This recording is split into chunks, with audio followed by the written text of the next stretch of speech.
Hey, a while back I made some Char Siu Pork in the Masterbuilt smoker. It turned out really great.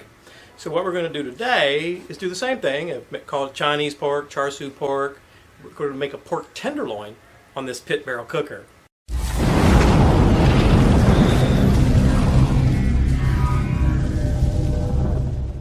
For this recipe, we've got a 1/4 cup of beet juice.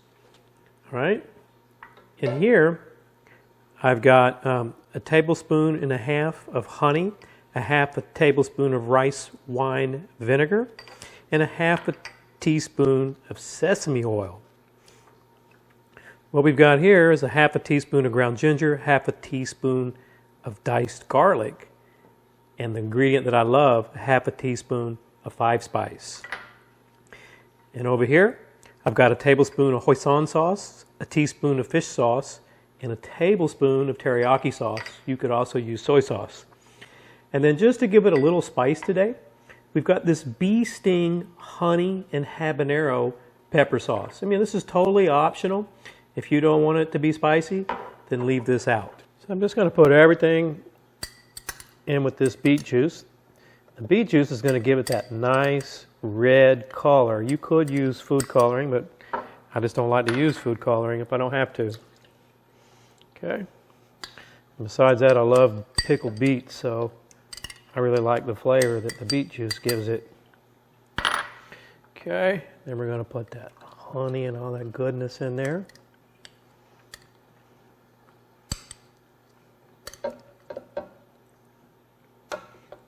Okay.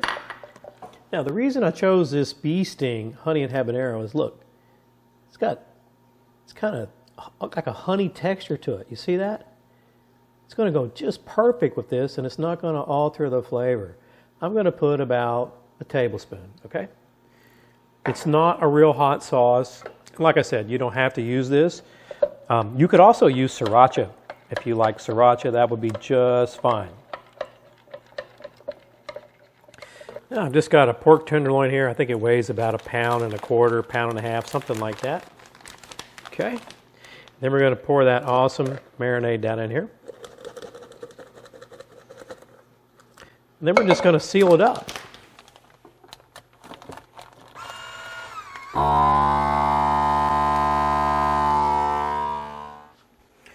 We vacuum sealed this guy all up. You can use a Ziploc bag if you want. I'm out of Ziploc bags. I've got these. We're going to put this in the fridge and let it go overnight. Okay, we have marinated this guy for 18 hours. Okay. Just going to get it out of here. All right. There she is. And I am going to hang this today in this pick barrel. So let's see here. About right here, I think.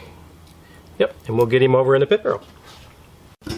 Now, I've got a couple cooks going today. I've already got some apple wood in here. We're going to go with that for the smoke. Going to put that guy in there.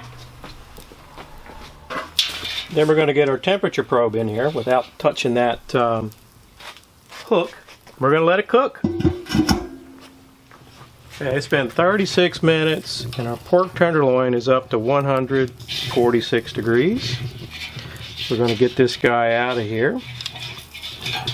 Okay, we're just going to add a little parsley for garnish, right? Just for color, no other reason than that. It's been resting here about 10 minutes. Okay. Now, we're going to cut this guy up, see what he looks like. Okay. Just cut off a few pieces here.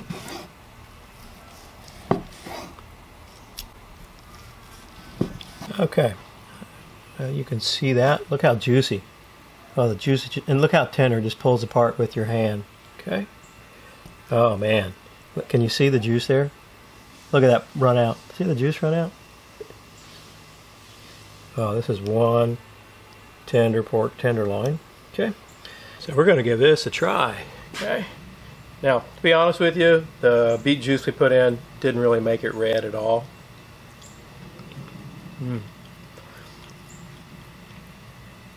But it's for sure full of flavor. Oh, so juicy. And everybody's been to a Chinese restaurant and had Char Siu Pork. It's got all the flavors of it. I mean, it's absolutely fantastic. I'm sorry I keep eating in front of you.